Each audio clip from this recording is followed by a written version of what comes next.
I am Evelyn Carter. I am 32 years old. Today I am standing beside my father's casket. My heart feels like it is splitting apart. The funeral home smells of lilies and polished wood, but nothing here feels real to me.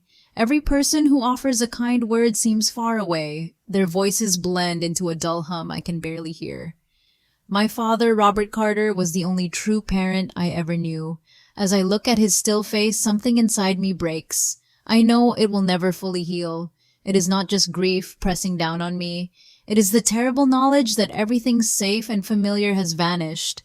The house I grew up in, the laughter we shared, the moments when I felt I truly belonged. Today it feels like none of it was ever really mine. My younger brother Nathan stands a few steps behind me. He does not look at our father's casket. Instead, he checks his phone as if he cannot wait to leave. His cold distance cuts deeper than any words ever could.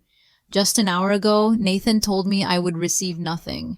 Not the house, not the business, not a single part of the life I thought we shared. "You were never really family," he said, his voice flat, as if I had always been a stranger in this home. I keep replaying those words in my mind. Each time they hurt a little more. I try to remember the man who raised me, the father who taught me to ride a bike and never missed a school play. He would never have wanted this bitterness between us. But today, all I feel is that something precious has been stolen from me forever. I close my eyes and force myself to breathe. My memories pull me backward to the day Robert Carter came into our lives. I was only 5 years old. My mother Linda had been trying to survive alone after my biological father left us. I barely remembered that man's face. He was gone before I turned 3. Mom worked 2 jobs to keep a roof over our heads. Some nights she came home so tired she could hardly speak. Then everything changed when she met Robert. He walked into the hospital where she worked as a receptionist. He had a cut on his hand, but he kept smiling at her like nothing else mattered. Later she told me he spent more time asking for her phone number than worrying about the stitches. That was the start of something that felt real, solid. The beginning of a family I thought no one could ever take away. Robert never treated me like someone else's child. He would kneel down so we were eye to eye. He always asked about my day, even when I was too shy to answer. When he came to visit Mom, he brought me little toys or books. Small gifts that felt like treasures to a lonely child. 6 months after they met, they were married in a small park ceremony. I still remember my pale blue dress. I was the flower girl clutching my basket with both hands. For the first time, I felt important. Robert smiled at me the whole time. He called me his girl like it was the most natural thing in the world.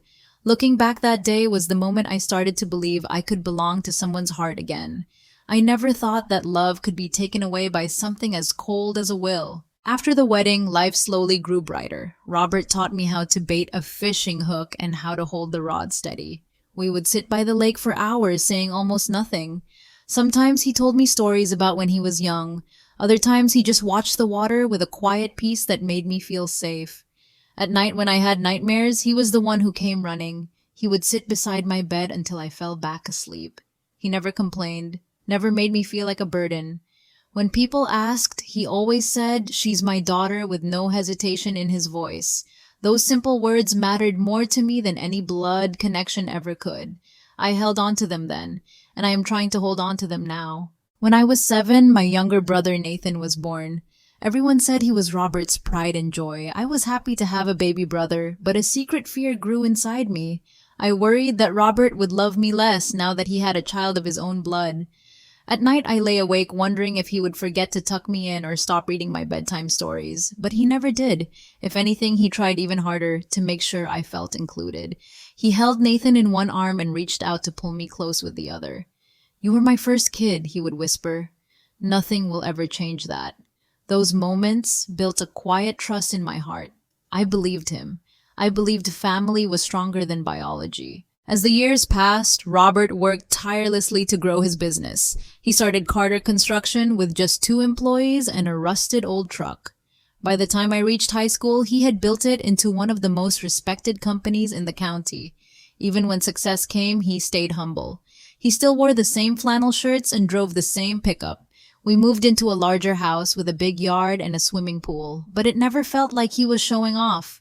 Robert only wanted to give us a better life. On weekends, he took me fishing or helped me with school projects. He never made me feel like I was less than Nathan no matter what anyone else thought. Those days were the happiest I had ever known. My mother Linda was so proud of what Robert had built. She often said he had given us both a second chance at happiness. Sunday dinners became a tradition. We gathered around the big wooden table sharing stories and laughter. Even as Nathan, my younger brother, grew older and restless, those evenings felt like home to me.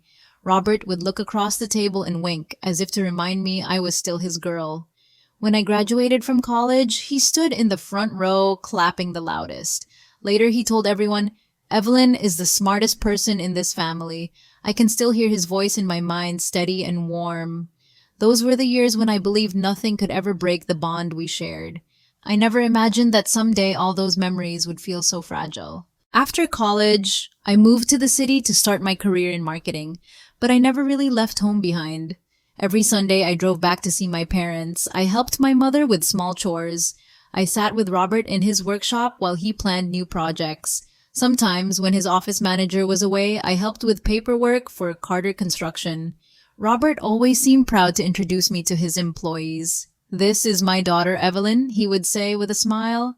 "She keeps me organized." He said it like it was the most important job in the world. Even Nathan, my younger brother, would show up sometimes, though he rarely stayed long. He always seemed distracted already, thinking about the next thing he wanted. But for me, those visits were a way to hold on to the feeling that we were still a family. 3 years ago, everything began to change. My mother Linda was diagnosed with aggressive breast cancer. The news hit us like a storm we could not escape. Robert tried to stay strong for her, but I could see how fear hollowed him out inside. I took a leave of absence from my job to help care for her. For 8 months, our days were filled with doctor visits, treatments, and long nights of worry. Nathan, my younger brother, rarely came home. He said his final year of college was too demanding. Sometimes I resented him for that, but mostly I just felt tired. When Mom passed away, the house felt unbearably silent. Robert looked older overnight, as if the light in him had gone out. I stayed hoping my presence would be enough to keep him from breaking completely. In the months after my mother died, I moved back home for good. I switched to freelance work so I could stay close to Robert. Most days, he kept himself busy with the business, but in the evenings, he seemed lost.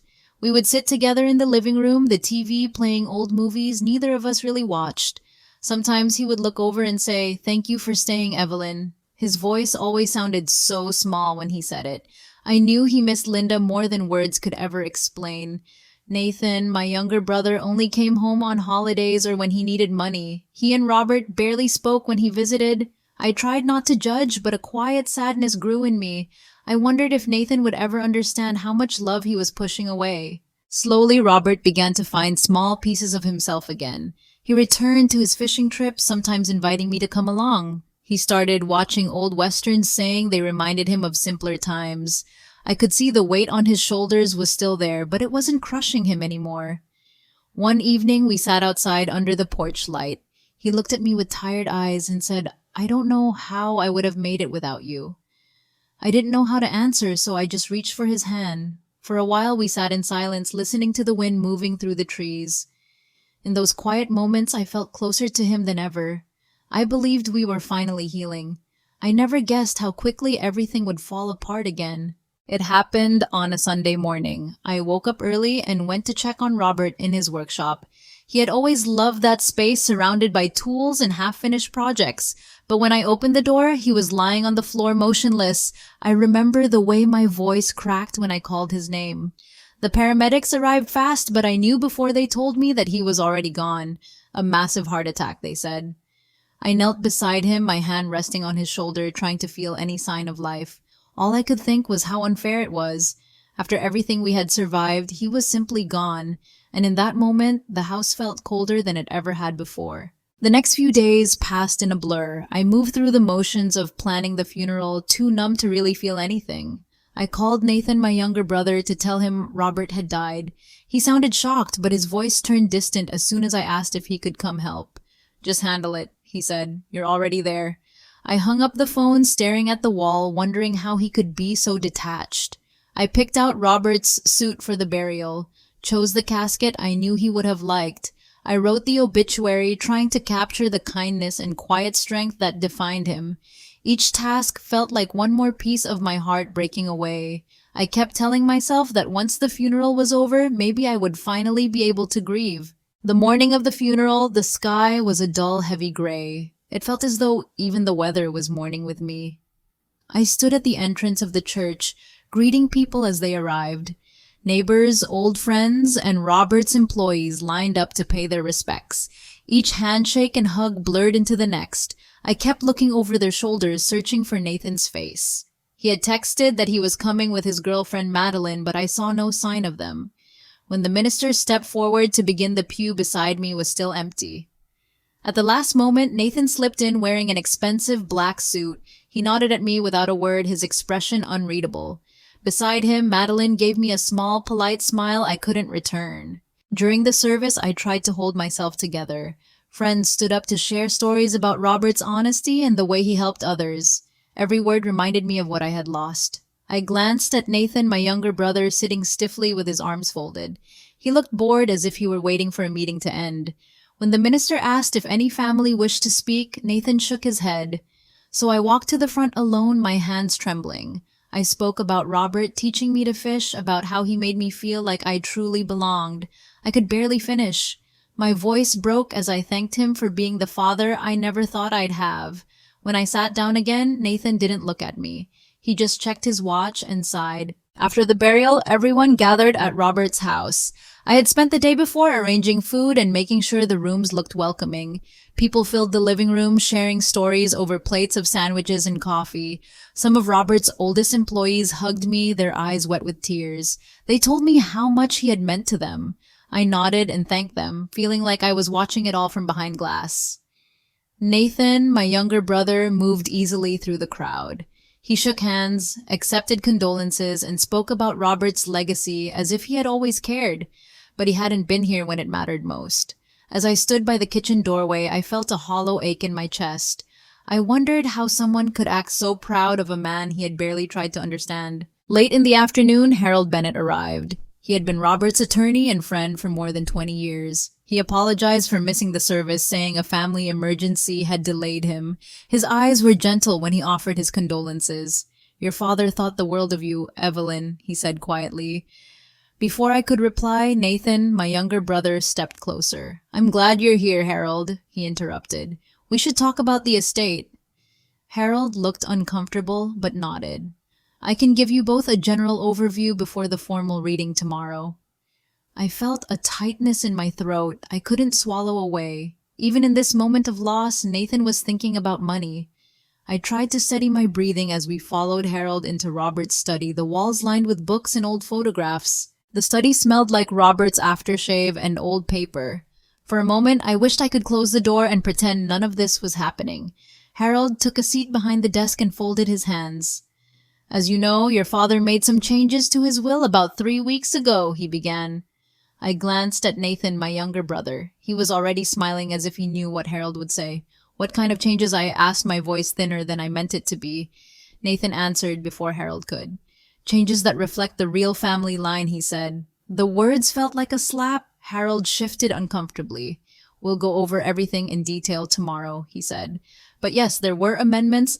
I felt something heavy settle in my chest. I didn't know then how much worse it would get. I tried to keep my voice calm, though my hands were shaking. "What exactly did my father change?" I asked, looking only at Harold. Nathan, my younger brother, leaned forward. "He finally did what was fair," he said, his tone cold. "The business, the house, the investments, they all come to me." His eyes locked on mine with something close to triumph. "All you get are some personal things, a few keepsakes." The room felt smaller, the air too thin to breathe. I turned to Harold, hoping he would correct Nathan, but Harold looked down at the floor. "He left you the things that meant a great deal to both of you," he said softly. I swallowed hard, my mouth dry. Personal things. That was all I was worth to them now. After Harold left, the house grew quiet again. I stood alone in Robert's study, surrounded by the scent of old books and sawdust. My younger brother Nathan walked back in with a casual smirk. "You should start packing soon," he said. "It won't feel like home much longer." I didn't answer. My mind was too full of memories to find words. He watched me for a moment, then shrugged and left the room without another word. When the door closed behind him, I finally let myself cry. It wasn't just grief anymore. It was the raw ache of betrayal, the way he had waited for this moment to show me how little I mattered to him. In that silence, I felt a shift inside me. Something small and cold began to harden. I knew then that whatever came next, I couldn't count on Nathan for kindness. That night, I lay awake in my childhood bedroom. Every corner felt like it held a memory of Robert. The shelf with my old trophies he used to polish, the worn chair where he sat to read bedtime stories. I kept thinking about the words Nathan, my younger brother, had said. "You were never really family." The cruelty in his voice replayed again and again until I thought it might break me. At dawn, I got up and started packing my things into cardboard boxes.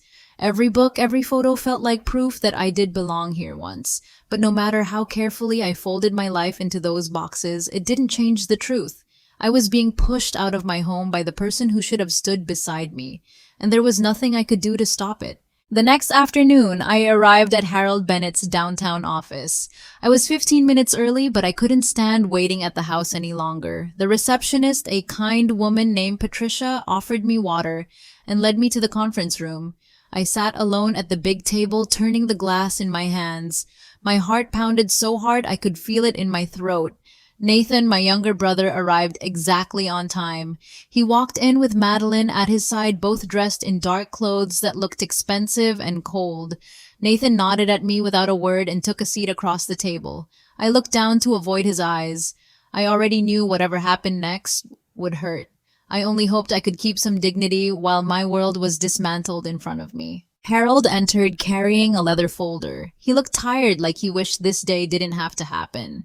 "Thank you all for coming," he began, his voice formal. He sat at the head of the table and opened the folder with deliberate care. "I am here to execute the last will and testament of Robert Carter as amended 3 weeks before his passing." I felt my hands go cold. Nathan, my younger brother, leaned back in his chair, completely at ease. Harold started reading the legal preamble, his tone flat and practiced. I barely heard it until my name came up. "To my daughter, Evelyn Carter, I leave my collection of books, my fishing equipment, and personal photographs. I also leave her the sum of $20,000. My chest felt hollow. I waited for more, but Harold paused, his eyes downcast. That was all. I couldn't look at anyone. The words echoed in my head like a cruel joke. Books, fishing gear, $20,000, nothing of the house I had helped care for, nothing of the business I had supported. Nathan, my younger brother, shifted in his seat. His voice was smooth when he finally spoke, and to me Harold swallowed before he continued reading. "To my son, Nathan Carter, I leave my house at 1452 Oak Lane. My business, Carter Construction, including all assets and contracts. My vehicles, investments, and all remaining property not otherwise designated." Nathan's mouth curved into a small, satisfied smile. I felt something inside me collapse. $4.7 million in assets, and I was left with a box of memories. I forced myself to speak, though my voice sounded far away. "When exactly was this will changed?" Harold looked uneasy. 3 weeks before Robert passed," he said quietly. I clenched my hands together under the table. That was when he was still grieving my mother, when he was having heart problems. Nathan, my younger brother, leaned forward, his tone sharp. He was of sound mind. He knew what he was doing. I looked straight at him, searching for any trace of the boy I grew up with, but all I saw was cold ambition. "Was anyone with him when he made these changes?" I asked. Harold hesitated before answering. "Nathan accompanied him to my office that day." The last bit of hope drained from me. I felt my heartbeat thudding in my ears. "What did you say to him?" I asked, my voice low. "Nathan, my younger brother, didn't flinch. I didn't have to say much," he replied. He finally realized the truth. My hands were trembling on the table. What truth? That leaving everything to someone who isn't his real blood was a mistake. Madeline shifted uncomfortably beside him, but stayed silent. Harold cleared his throat, trying to cut through the tension. "Evelyn, I'm sorry. Your father cared about you very much." I shook my head. "He never made me feel like I was less," I whispered. Nathan's gaze was flat. He was being sentimental before. This was about what made sense. I closed my eyes, fighting to breathe. It felt like losing Robert all over again. Harold shifted in his seat, his expression pained. This change was unexpected, he said softly, but it is legally binding. Nathan, my younger brother, stood and began gathering his papers. I have another meeting, he announced. Evelyn, you can collect your things by Friday. His casual tone made my stomach turn. You're kicking me out of the only home I've ever known, I said. He didn't look at me as he replied. It's my house now. Madeline rose slowly, her face pale. No one spoke as Nathan walked to the door. Just before leaving, he paused and glanced back. This is how it should be, he said simply. The door closed behind him with a quiet finality. I stayed seated, too numb to cry. When the conference room finally emptied, I sat alone. My hands rested on the table, still shaking. I thought about all the nights I had stayed up caring for Robert after my mother died. About every holiday Nathan, my younger brother, chose not to come home. I wondered how a person could erase so much history with a single signature. After a long time, Patricia, the receptionist, came in. Can I get you anything? She asked softly. I shook my head. Thank you, but I need to go. As I walked out of the office, the city outside felt unfamiliar. Cold wind rushed past me, but I hardly noticed. All I could feel was the hollow place where my family used to be. That evening, I went back to Robert's house one last time. The living room was dark and silent. Boxes waited by the front door, filled with the only things Nathan, my younger brother, hadn't claimed. I walked from room to room, touching the walls, as if they could somehow remember me. In the workshop, Robert's fishing rod leaned in the corner. I picked it up, running my hand along the worn handle. Memories flooded back early mornings by the lake, his patient voice guiding me. I sank to the floor, pressing the rod against my chest. The grief was too big to hold back anymore. I stayed there for hours, surrounded by the quiet, until I felt empty. When I finally stood up, I knew I was leaving more than a house behind. I was leaving the life I thought would never end. A week later, I moved into a small apartment across town. It was nothing like the home I had lost. One bedroom, thin walls, and a view of the parking lot. I unpacked slowly, feeling like I was arranging someone else's life. Friends tried to comfort me, bringing over meals and offering to help. Jessica, my old college roommate, stayed late one night folding blankets with me. You should contest the will, she urged. I shook my head, too tired to argue. Lawyers cost money I don't have, I said. And Nathan has everything now. She looked at me with gentle anger. Robert would never have wanted this. Her words cracked something open in my chest. For the first time, I wondered if there was still a truth waiting to be found. A month passed before I felt strong enough to open the last box.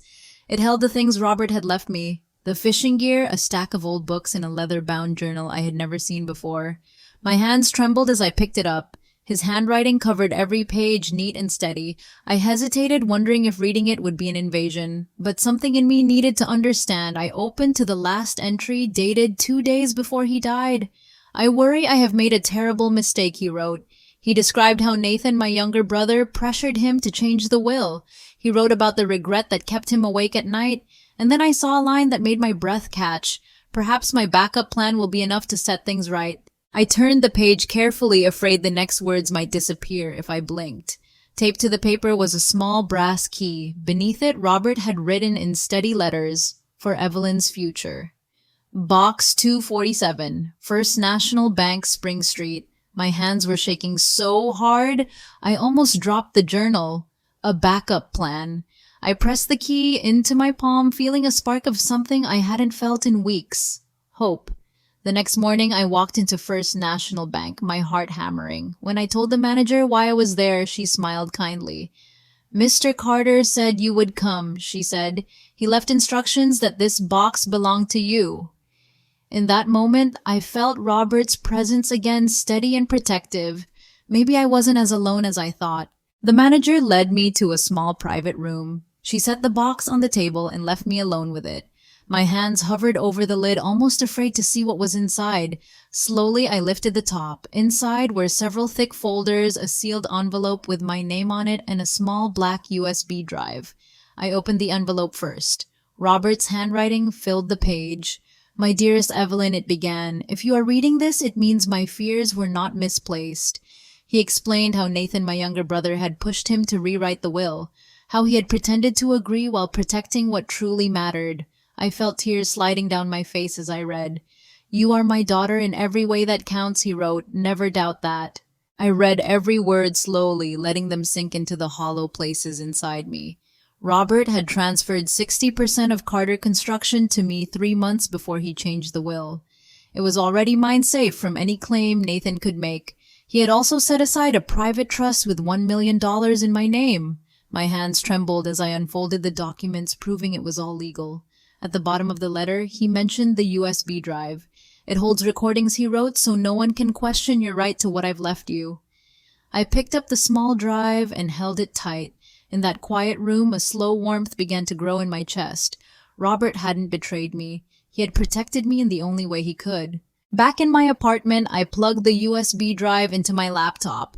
The first video flickered to life. Robert sat alone in his study, his face lined with sadness. He looked straight into the camera. "If you're watching this, Evelyn, I'm sorry," he began. His voice was steady but tired. "I needed to know what Nathan would do if he thought he had everything."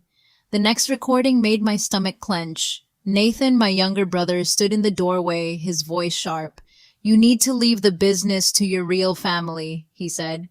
Robert's voice stayed calm. "Family is more than blood." Nathan's reply was cold, "Not to me."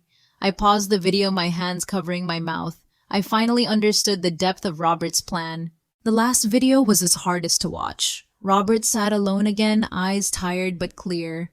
"I hope I'm wrong about Nathan," he said softly. "But if I'm not, you have everything you need to set things right." He paused as if choosing his words with care. "Carter Construction should be in hands that value people, not just money." He smiled a little, then the way he used to when I was a child. "You have that kind of heart, Evelyn." Tears blurred the screen, but I didn't look away. "Remember, you are my daughter," he said, "not by blood, but by every choice that matters." The video ended. In the quiet, I felt something inside me steady. It was time to honor what he had trusted me to do. The next morning, I called Claire Whitman, the attorney Robert had named in his letter. Her voice was calm and certain as she explained what came next. "The company is already yours," she said. "No will can undo that transfer." Her words felt like a door opening. 3 days later, I walked into Carter Construction for the first time since the funeral. Nathan, my younger brother, was in Robert's old office, barking orders into the phone. He looked up in surprise when I stepped inside with Claire at my side. "What are you doing here?" he demanded. I set the folder of documents on the desk. "I'm here to take back what Dad left in my care." Nathan's face went pale. For the first time, I saw fear behind his arrogance. He knew he had lost. Claire's voice stayed calm as she explained the legal facts. 60% of this company has belonged to Evelyn since December, she said. Nathan, my younger brother, shook his head, his eyes wide. "No. This is my business now." I opened the folder and slid the documents across the desk. "Dad wanted you to show who you really were," I said quietly. "He knew you would fail that test." Nathan's hands clenched into fists. "You think you're better than me?" I met his stare without flinching. "No," I said. "I just think Dad trusted me to do what was right." Security waited by the door. Claire nodded once. "It's time for you to leave, Nathan." He looked around the office, realizing it was no longer his, and then he walked out without another word. After he was gone, the office felt different. Lighter somehow, as if Robert himself had walked back in. I turned to Claire, who gave me a small, proud smile. "You did exactly what he hoped you would," she said. I nodded, feeling something ease in my chest for the first time in months. That evening, I sat alone in my apartment. I opened Robert's journal one last time, running my fingers over his handwriting. "Family is not defined by blood," he had written. "It's defined by love, by loyalty, by the choice to stand beside each other." I closed the book and looked out the window. The world beyond the glass felt wide open again, and though I had lost so much, I had not lost who I was. I was Robert Carter's daughter, and nothing would ever take that away. If this story touched something in your heart, I'd love to hear your thoughts. Please share your feelings in the comments below. And if you'd like to join me for more stories about love resilience and finding your own path, don't forget to subscribe to this channel. There's so much more ahead, and I'd be honored to have you here.